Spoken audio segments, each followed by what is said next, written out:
Hello students, welcome back to my channel. So students, today our topic is first law of thermodynamics. First law of thermodynamics आज हम पढ़ेंगे, लेकिन आज हम उसका कॉन्सेप्चुअल पार्ट पढ़ेंगे यानी थ्योरेटिकल पार्ट पढ़ेंगे. न्यूमेरिकल उसके हम नेक्स्ट वीडियो में पढ़ेंगे. न्यूमेरिकल पढ़ने से पहले उसका थ्योरेटिकल पार्ट पढ़ना बहुत ज़्यादा इम्पॉर्टेंट है, क्योंकि जब तक आपको उसका कॉन्सेप्ट क्लियर नहीं होगा उसके न्यूमेरिकल्स आप नहीं कर पाएंगे, क्योंकि फर्स्ट लॉ ऑफ थर्मोडायनेमिक्स में कॉन्सेप्चुअल क्वेश्चन ज़्यादा आते हैं. ठीक है, न्यूमेरिकल्स में भी कॉन्सेप्चुअल न्यूमेरिकल्स आते हैं, तो उसके लिए आपको जो थ्योरेटिकल पोर्शन है उसका कॉन्सेप्ट क्लियर होना बहुत ज़्यादा ज़रूरी है. So start. First law of thermodynamics. Okay, first law of thermodynamics के first of all two statements है, दो स्टेटमेंट है. पहला स्टेटमेंट है energy can neither be created nor be destroyed, जो हम लोग 9th क्लास में भी पढ़ते हैं. 9th क्लास से हम लोग पढ़ते हैं energy can neither be created nor be destroyed. Energy ना ही बनती है ना ही डिस्ट्रॉय होती है. लेकिन जो इसका कंप्लीट स्टेटमेंट है वो क्या है? Energy can neither be created nor be destroyed although it may be converted from one form to another form. वो एक फॉर्म से दूसरे फॉर्म में कन्वर्ट होती है. यस, वो ना ही बनती है ना ही डिस्ट्रॉय होती है, लेकिन एक फॉर्म से दूसरे फॉर्म में कन्वर्ट होती है. So first statement is energy can neither be created nor be destroyed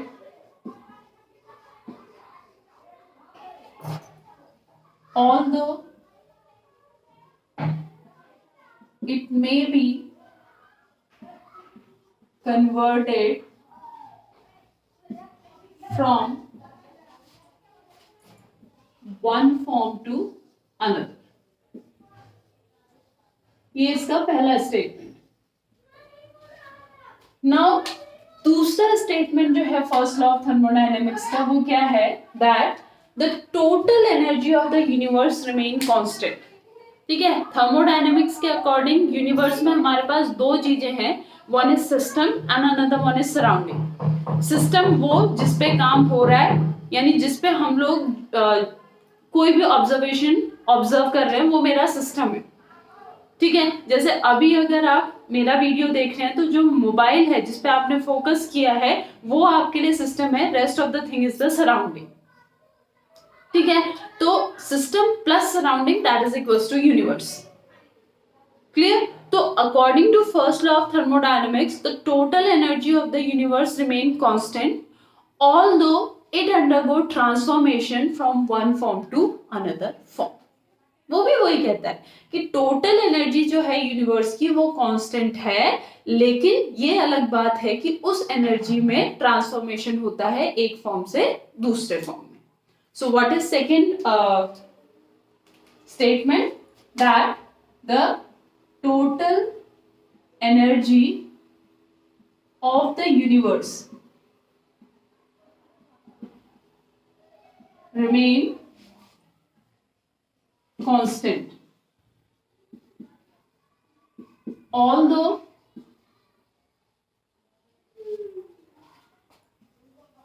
it may undergo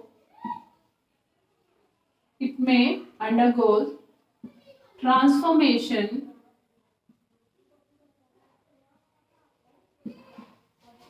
from one form to another. अब हम कह रहे हैं यहाँ पे एक फॉर्म से दूसरे फॉर्म में चेंज होती है एनर्जी, एक फॉर्म से दूसरे फॉर्म में चेंज होती है एनर्जी. अब एग्जाम्पल इसका देखते हैं. डेली अगर हम डेली लाइफ के एग्जाम्पल्स देखें, हम सबके घर में फैन प्रेजेंट होता है. ठीक है, फैन प्रेजेंट होता है. ठीक है, तो फैन में क्या होता है, हम जैसे ही स्विच ऑन करते हैं तो हम फैन को क्या प्रोवाइड करते हैं? Electrical energy. है ना, जब लाइट होती है तभी तो फैन चलता है ना. ऐसा तो नहीं कि लाइट घर में है नहीं और आपका फैन रोटेट कर रहा है. It is not possible. ठीक है, फैन लाइट होगी, इन्वर्टर होगा, तब हमारा फैन वहां पे रोटेट करेगा। ठीक है, यानी इलेक्ट्रिकल एनर्जी इज मस्ट। ठीक है, सो फैन को क्या प्रोवाइड करनी पड़ रही है? Electrical energy. फैन वो इलेक्ट्रिकल एनर्जी ले रहा है, वो इलेक्ट्रिकल एनर्जी लेके उसके जो ब्लेड्स हैं वो रोटेट कर रहे हैं। ठीक है, वो रोटेट कर रहे हैं, वहां पे मैकेनिकल वर्क हो रहा है। ठीक है, मैकेनिकल वर्क हो रहा है, यानी कि electrical energy get converted into the mechanical energy. Electrical energy वहां पे किस में कन्वर्ट हो गई? मैकेनिकल एनर्जी में कन्वर्ट हो गई, जिससे वहां पे क्या हो रहा है, जो आपके ब्लेड्स हैं उनका क्या हो रहा है? रोटेशन हो रहा है। ठीक है, फैन में इलेक्ट्रिकल एनर्जी जो थी, जो उसको प्रोवाइड हुई, वो खत्म नहीं हुई। ठीक है, वो यूज तो हुई है, लेकिन उसकी जो इलेक्ट्रिकल एनर्जी यूज हुई है वो किस में कन्वर्ट हो गई? वो कन्वर्ट हो गई हमारी मैकेनिकल एनर्जी में। ठीक है, सिमिलरली अगर हम क्या ले लें, इलेक्ट्रिकल हीटर। ठीक है, इलेक्ट्रिकल हीटर आजकल ठंडियों के टाइम पे हम यूज करते हैं। तो इलेक्ट्रिकल हीटर में क्या होता है? वो इलेक्ट्रिकल एनर्जी लेता है, लेकिन हमको क्या प्रोवाइड करता है? Heat energy. हमको इलेक्ट्रिकल एनर्जी तो प्रोवाइड नहीं कर रहा है ना वो, आपको इलेक्ट्रिकल शॉक तो नहीं लग रहा है उससे। ठीक है, आपको क्या हो रहा है? उससे गर्मी मिल रही है। क्लियर, आपकी बॉडी उससे गर्म हो रही है, आपका एनवायरमेंट उससे गर्म हो रहा है, तो electrical energy get converted into heat energy. Clear, electrical energy constant है, बस वो एक फॉर्म से दूसरे फॉर्म में कन्वर्ट हो रही है, एनर्जी कांस्टेंट है। Clear, similarly if I take example of light, जो हम लाइट अपने हाउस में यूज करते हैं। क्लियर, यहाँ पे भी आपको दिखती होगी मेरे बोर्ड में। ठीक है, तो इसमें क्या होता है, जो इलेक्ट्रिकल एनर्जी होती है it get converted into light energy. ये इलेक्ट्रिकल एनर्जी किस में कन्वर्ट हो जाती है? Light energy. ठीक है, अब क्योंकि हम केमिस्ट्री पढ़ रहे हैं तो एक एग्जांपल केमिस्ट्री का भी ले लेते हैं। ठीक है, अब देखो, जब हम क्या करते हैं, वाटर का डिकम्पोजिशन करते हैं। ठीक है, 1 मोल वाटर के मॉलिक्यूल का डिकम्पोजिशन करते हैं बाय यूजिंग इलेक्ट्रिकल एनर्जी। ठीक है, तो वहां पे 286.2 kilo joule of energy use होती है। It means H2O plus 286.2 kilo joule of energy, यानी H2O में अगर मैं 1 मोल H2O में अगर इतनी एनर्जी मैं प्रोवाइड करूंगी तो ये डिकम्पोज होके क्या दे देगा? H2 plus half of O2। ठीक है, it means decomposition of 1 mole of water molecule required this much amount of electrical energy. Electrical energy. ठीक है, लेकिन यहां मुझे कुछ नहीं मिलता, यहां मुझे कुछ नहीं मिलता। तो आप कहोगे मैम तो ये एनर्जी गई कहां? इसका मतलब ये एनर्जी तो यूज हो गई, ये एनर्जी यूज हो गई और हमें कोई एनर्जी मिली नहीं, तो यानी ये स्टेटमेंट गलत हो गया। तो देखो होता क्या है बेटा, जब हम H2 प्लस O2 इसको कंबाइन करते हैं to form 1 mole of water molecule, इन दोनों को कंबाइन करके जब 1 मोल ऑफ वाटर मॉलिक्यूल हम बनाते हैं, ठीक है, यहाँ पे क्या हो रहा है, 1 mole of water molecule decompose हो रहा है, हम उसे डिकम्पोज कर रहे हैं by using this much amount of electrical energy. इसमें हम क्या कर रहे हैं, इन दोनों को कंबाइन कर रहे हैं to form 1 mole of water molecule. तो इसमें क्या होता है, यहाँ पे हमें 286.2 kilo joule of heat energy मिलती है, हीट एनर्जी मिलती है। इसका मतलब क्या था, इसका मतलब ये था कि यहाँ पे जो इलेक्ट्रिकल एनर्जी हमने दी थी वो क्या की, इन दोनों ने अपने अंदर स्टोर करके रख ली, जिसको इन्होंने वापस हमें किस फॉर्म में रिटर्न किया, in the form of heat energy. जब ये किस में कन्वर्ट हुए, वापस वाटर मॉलिक्यूल में कन्वर्ट हुए। ठीक है, यानी वो डिस्ट्रॉय नहीं हुई थी। यहाँ पे हम ये नहीं कह सकते कि इलेक्ट्रिकल एनर्जी यहाँ पे डिस्ट्रॉय हो गई, नहीं। और हम यहाँ पे इस रिएक्शन में ये भी नहीं कह सकते कि यहाँ पे हीट एनर्जी क्रिएट हुई है, नहीं। ये हीट एनर्जी, ये इलेक्ट्रिकल एनर्जी है जो हमने प्रोवाइड की थी। क्लियर, तो ना ही इलेक्ट्रिकल एनर्जी डिस्ट्रॉय हुई, ना ही हीट एनर्जी क्रिएट हुई। क्लियर? सो ये कुछ एग्जाम्पल थे जो एग्जाम्पल इन दोनों स्टेटमेंट्स को क्या करते हैं, प्रूव करते हैं। इतना क्लियर हुआ? ठीक है, now we'll talk about the mathematical expression. ठीक है, नाउ सपोज हमारे पास एक सिस्टम है, ठीक है, एक सिस्टम है और उस सिस्टम की जो इंटरनल एनर्जी है, मान लो वो कितनी है, U1 है। Let we have a system and its internal energy भी U1। ठीक है, इस सिस्टम ने क्या किया, Q amount of heat absorb की। ठीक है, Q heat absorbed by the system, absorbed by the system।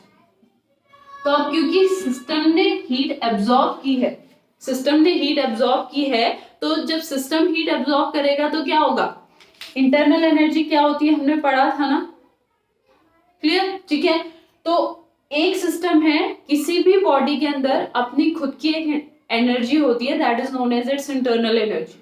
ठीक है, वो मान लो U1 है। अब उसने कहीं से Q amount of heat absorb की, तो उसकी इंटरनल एनर्जी क्या हो जाएगी, it's internal energy becomes U1 plus Q। Clear? ठीक है, and let W amount of work is done on the system. ठीक है, वर्क डन हुआ है, लेकिन किस पे, सिस्टम पे। सिस्टम ने वर्क डन नहीं किया है, सिस्टम पे वर्क डन हुआ है। ठीक है, सो इंटरनल एनर्जी क्या हो जाएगी now, internal energy becomes U1 plus Q plus W। U1 plus Q plus W, जिसको हम क्या मान सकते हैं, U2। न्यू इंटरनल एनर्जी को हम क्या मान सकते हैं, U2। ठीक है, जो हमारा न्यू सिस्टम हमें मिला, Q amount of heat absorb करने के बाद और work done on the system होने के बाद जो हमें सिस्टम मिला, हमने क्या मान लिया कि उसकी इंटरनल एनर्जी क्या है, U2 है। ठीक है, तो U2 किसके इक्वल है, U2 equals to U1 plus Q plus W। ठीक है, तो U2 minus U1 is equals to Q plus W। So delta U is equals to Q plus W. So this is the mathematical expression of the first law of thermodynamics. Simple. Delta U is equals to Q plus W. Clear? Now एक और expression यहाँ पे बनता है, अगर ये W जो है, ठीक है, ये W मान लो क्या है, प्रेशर वॉल्यूम वर्क या फिर वर्क ऑफ एक्सपेंशन, दोनों में से कोई भी चीज, वर्क ऑफ एक्सपेंशन। अगर इन दोनों में से ये कोई भी चीज है, ये W, ठीक है, तो W इज इक्वल टू क्या हो जाएगा, minus P delta V।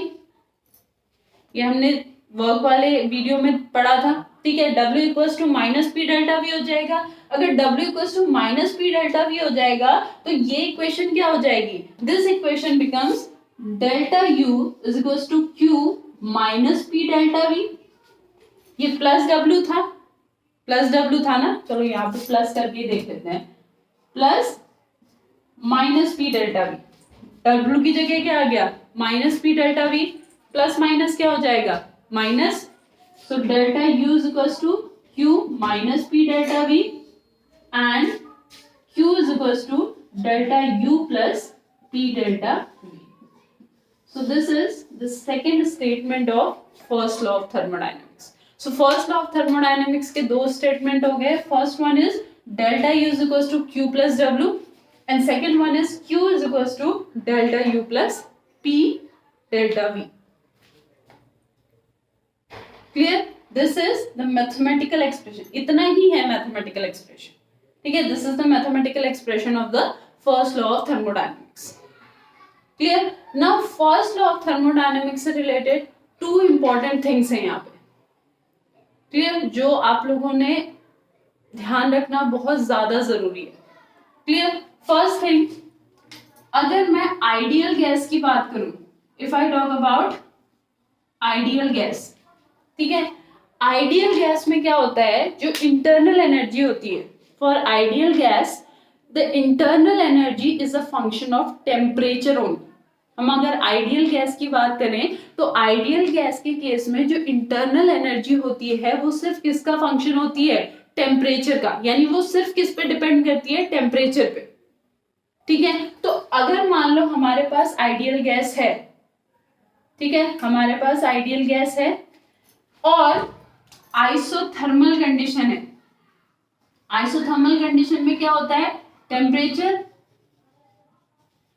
Constant. ठीक है, अगर हमारे पास आइडियल गैस है तो आइसोथर्मल, आइडियल गैस है और आइसोथर्मल है जिसमें टेम्परेचर कांस्टेंट है। आइडियल गैस में जो डेल्टा यू होता है वो सिर्फ किसका फंक्शन होता है, टेम्परेचर का। अगर टेम्परेचर चेंज नहीं होगा तो डेल्टा यू भी चेंज नहीं होगा, तो डेल्टा यू क्या होगा मेरा, 0। आ रही है बात समझ में। आइडियल गैस के लिए, आइडियल गैस में अगर बात करें तो आइडियल गैस में जो डेल्टा यू होता है यानी इंटरनल एनर्जी होती है वो सिर्फ किसका फंक्शन होता है, टेम्परेचर का, यानी वो सिर्फ किस पे डिपेंड करती है, टेम्परेचर पे। तो आपने आइडियल गैस लिया है और कंडीशन आइसोथर्मल ले ली, यानी टेम्परेचर चेंज नहीं हो रहा है। तो अगर टेम्परेचर चेंज नहीं होगा तो इंटरनल एनर्जी भी चेंज नहीं होगी, क्योंकि इंटरनल एनर्जी सिर्फ टेम्परेचर पे डिपेंड करती है आइडियल गैस में। ठीक है, तो डेल्टा यू मेरा क्या हो जाएगा, 0। अगर डेल्टा यू मेरा 0 हो जाएगा तो इस रिएक्शन, जो मेन रिएक्शन है उसके according Q is equal to क्या हो जाएगा, -W। Q is equals to -W. It means for ideal gas in isothermal condition, ideal gas के लिए आइसोथर्मल कंडीशन में the amount of heat absorb by the system, ठीक है, ideal gas जितना amount of heat absorb करेगी वो किसके इक्वल होगा, the amount of work done by the system, amount of work done by the system. क्यों, क्योंकि यहाँ पे W मेरा क्या आया है, negative. So Q is equal to -W, मतलब क्या है, the amount of heat absorbed by the system is equals to the work done by the system. ठीक है, when the gas is ideal and the condition is isothermal. Clear? ये तो हुआ पहला point. Now the second point is both Q and W. Q and W दोनों की अगर बात करें, heat and work done दोनों की बात करें, they are not state function. State function क्या होती है, स्टेट फंक्शन वो क्वांटिटी होती है which depends on the state of the system and doesn't depend upon the path by which the state is obtained. जो सिस्टम है उसका जो स्टेट है उस पे डिपेंड करे और इस बात पे डिपेंड ना करे कि वो स्टेट उस सिस्टम ने कैसे एक्वायर करा है, that is known as state function. तो Q और W दोनों ही स्टेट फंक्शन नहीं है, लेकिन उन दोनों का जो सम आता है that is delta U, that is a state function.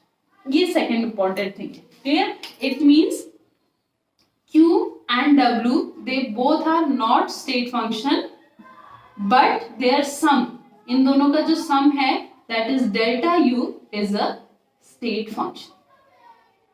ये मेरा क्या है, state function. Clear?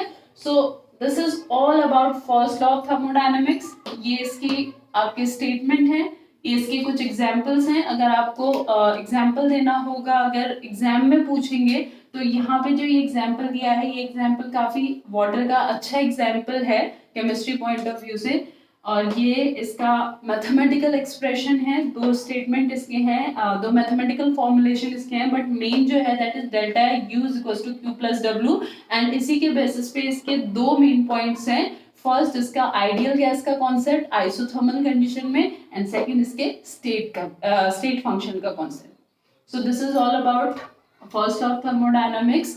इसके न्यूमेरिकल्स हम नेक्स्ट वीडियो में करेंगे, उसमें कुछ हम इसके न्यूमेरिकल्स करेंगे और कुछ कॉन्सेप्चुअल बेस्ड क्वेश्चंस करेंगे। Thank you so much.